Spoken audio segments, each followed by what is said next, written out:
Are you and your board members raring to go, dying to ask people for gifts? That's fantastic. But if you don't have a campaign plan, you're not ready.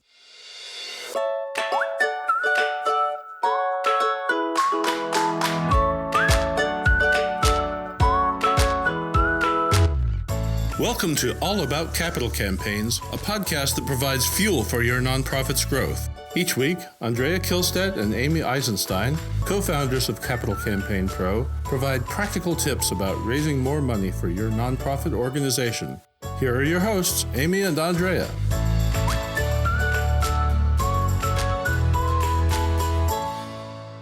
Hi, I'm Amy Eisenstein, and I'm with my colleague and co-founder, Andrea Kihlstedt.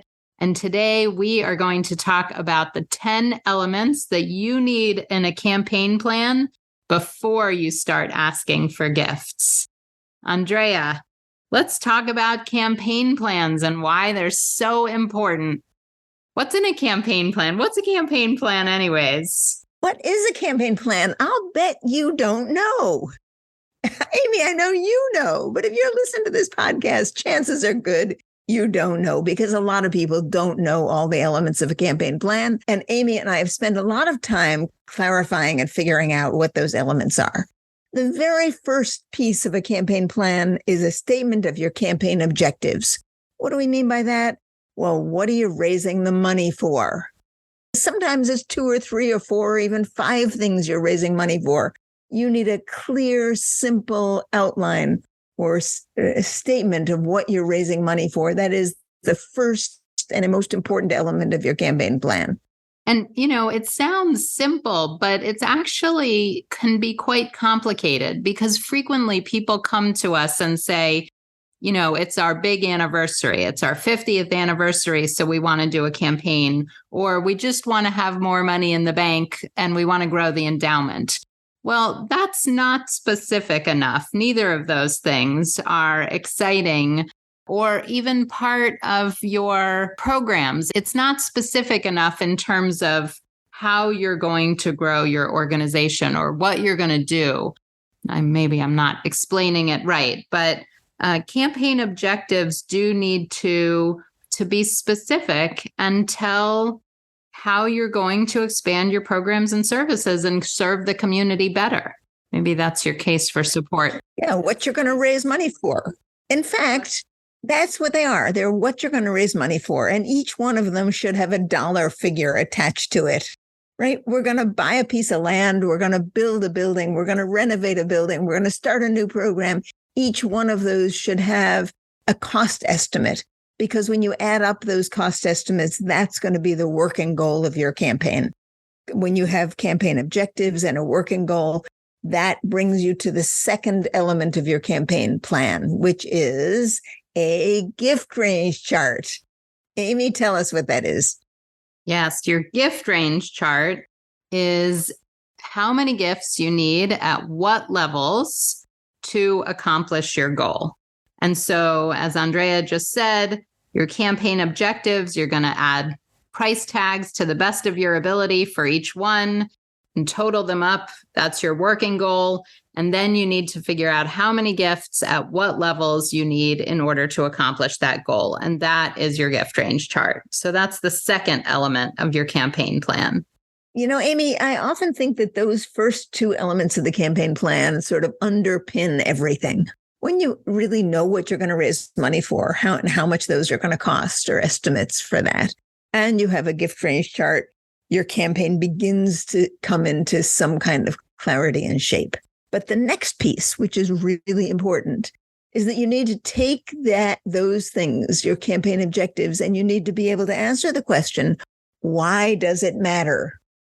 What is the case for someone to give to this campaign? What are the benefits? If we spend this money on these objectives, what difference is it going to make? And you need to be able to write and articulate a clear case for supporting your project. And just to make it clear, in this early stage of your campaign, that is not a fancy brochure. It is a Word document that really outlines why this is important, why people should care. And that's the case for support. And sort of as a companion piece, I don't know if you would explain it that way, we have the next element, which is a donor discussion guide. And we like to think about that as a graphic illustration. What's the word I'm looking for? Infographic. An infographic. That's the word I was looking for. An infographic about your campaign. And it tells the story of the case for support in a slightly different way, that you can sit down with a donor and quickly review the key elements of the campaign. So those are the first 4 elements of your campaign plan. Now, the next element of your campaign plan takes us in a slightly different direction, and that's your recognition plan, your donor recognition plan. When donors start making gifts to your campaign, what is your plan for recognizing and appreciating them? Are you going to name rooms? Are you going to put their names on plaques? How are you going to acknowledge their gifts? And your donor recognition plan needs to be organized in a way that reflects the giving levels that are shown on your gift range chart. So if you have a couple of very high gifts on your gift range chart, which you will have, you will need to say donors at those top levels will be recognized in such and such a way. Donors in the mid-level are going to be recognized in a different way. And donors at the bottom level are going to be recognized in yet another way. So you use your gift range chart, which was the second piece of your campaign plan, as a way of thinking about and coming up with a donor recognition plan for your campaign. All right, what's next? Campaign policies. These are so important and really outline to your audience, your board, your staff, your community, your donors, what kind of gifts you will and won't accept when you're starting to count gifts towards the campaign. You know, there's lots of things that go into your campaign policies that help clarify any potential confusion and help answer questions that might come up during the campaign. And it's so important to really think through what those might be. Of course, we have samples and templates inside the toolkit that members of Capital Campaign Pro have access to, but you can certainly ask colleagues and friends and even search on the web probably to find samples of campaign policies. But it does take some careful thought and effort so that you don't end up in a pickle later in terms of what you will allow, what you won't allow, what the pledge period is, and what gifts you accept. You know, if somebody wants to give you an old gas station and you don't have a campaign policy about what you will and won't accept, you might end up in a little tangle in the middle of your campaign, and you want to try and do everything you can to prevent that at the outset. Yeah, campaign policies will also keep you from making ad hoc decisions. So it's a set of policies that you can go back to should a donor say, I want to do something in this way or that way. So a donor, for example, might say, well, I'll give you $1 million, but I want to give it over 10 years. Well, your campaign policies should outline the pledge period that will be acceptable for your campaign. So if you have those policies established initially, right in the beginning as a part of your campaign plan, then you can go back to that donor and say, in our campaign policies, which have been approved by the board, we show that we have a 3-year pledge period. For higher gifts, a donor might go to 5 years, but no more than that. That would be something that would be in your campaign policies, among many other things. But that kind of thinking gives you a way to then head off problems as they might surface during your campaign. So the next piece of your campaign plan is your timeline. Now, your timeline may change as you go forward. It may, you may decide you have a 3-year campaign. It may go longer than that, but you want in your campaign plan to have a preliminary timeline that you can then go back to the board to change if need be. The campaign timeline often is outlined according to the phases of the campaign. But what's important in it is that you have a start date and an end date, that you want to begin the campaign in September of 2023, and your anticipation is that it will end by the end of the year in 2026. It gets very clear. It puts a little pressure on everybody to make that happen if you actually outline it in your campaign plan. So what's the next piece of the campaign plan, Amy? Yeah, we want a committee structure, a volunteer structure, a staffing structure. And, at Capital Campaign Pro, we think about campaign committees as ad hoc committees that come and go throughout the duration of the campaign. So you don't necessarily need a humongous campaign committee that you recruit right at the beginning. And, often those committees don't function well because there's not specific roles for people. They don't know what they're doing. They become report out meetings. Everybody feels kind of useless.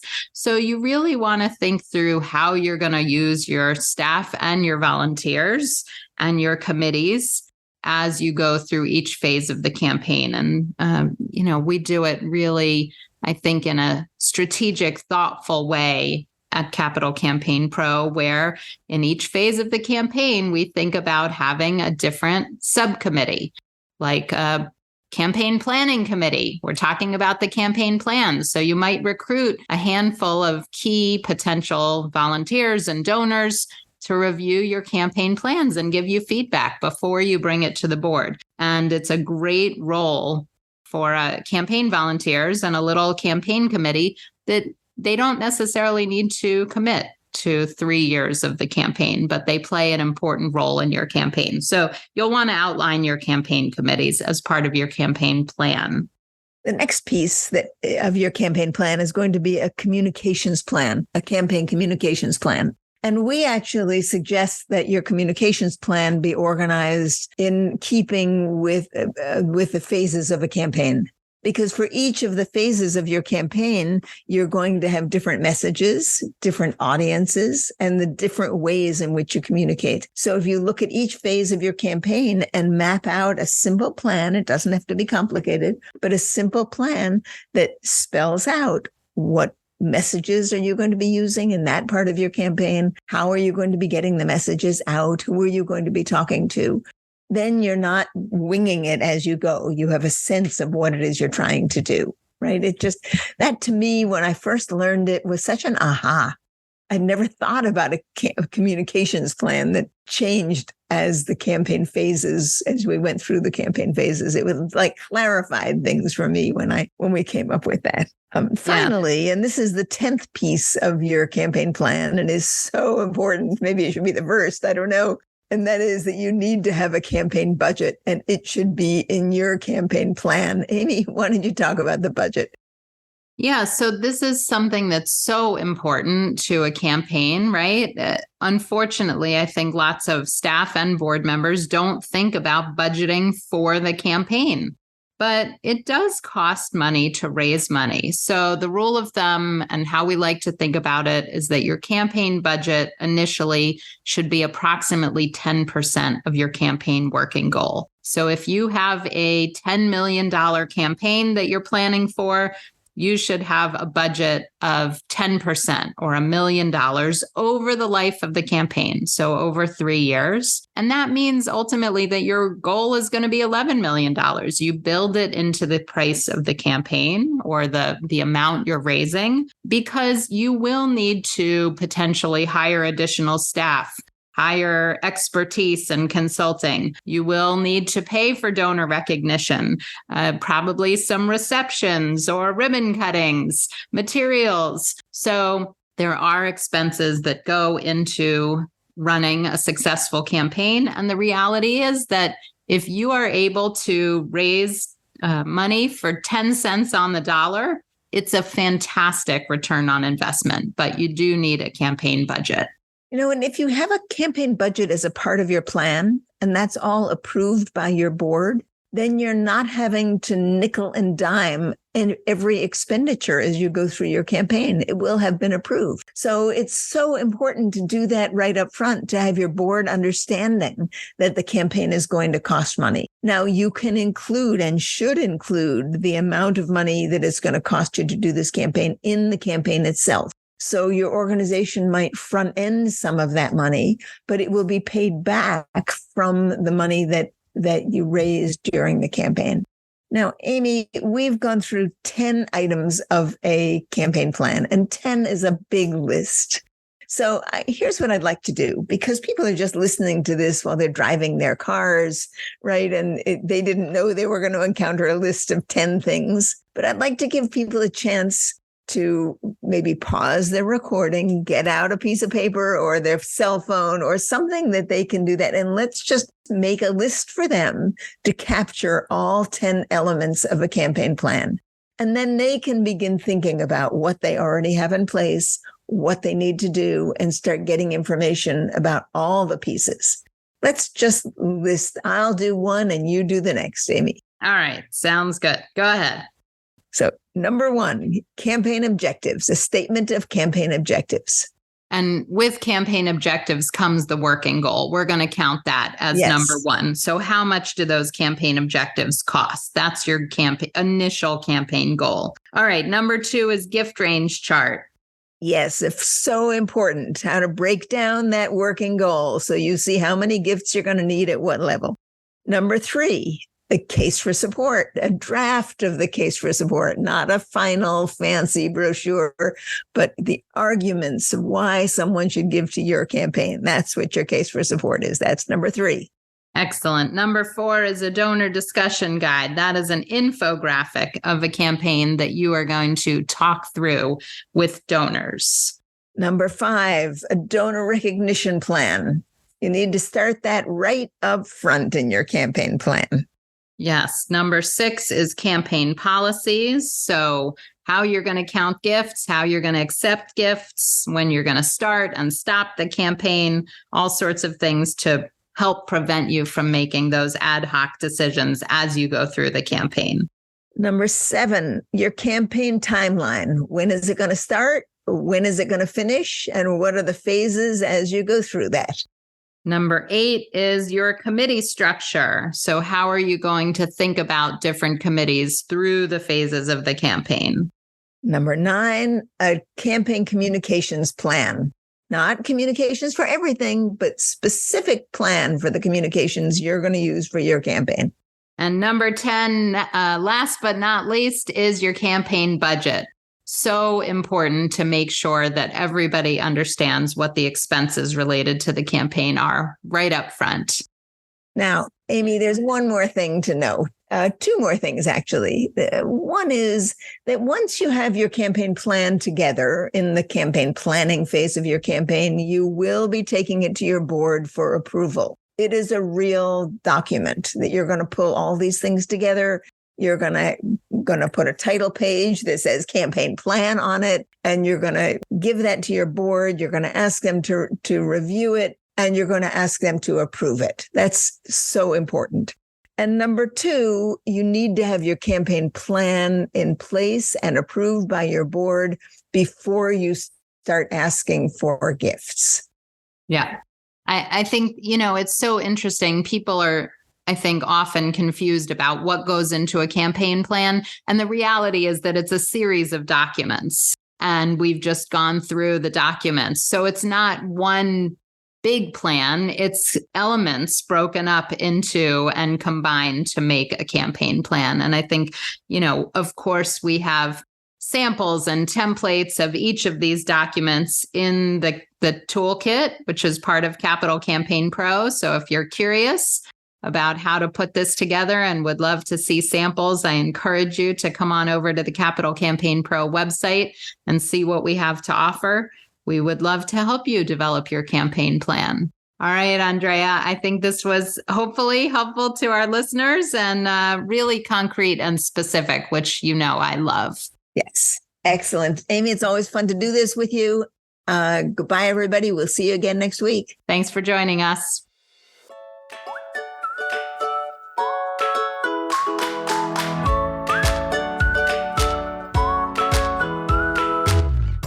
Thanks for joining Amy and Andrea for today's All About Capital Campaigns. To learn more about them and their work together, visit capitalcampaignpro.com. And please subscribe, rate, and review us on your favorite podcasting platform. Thank you.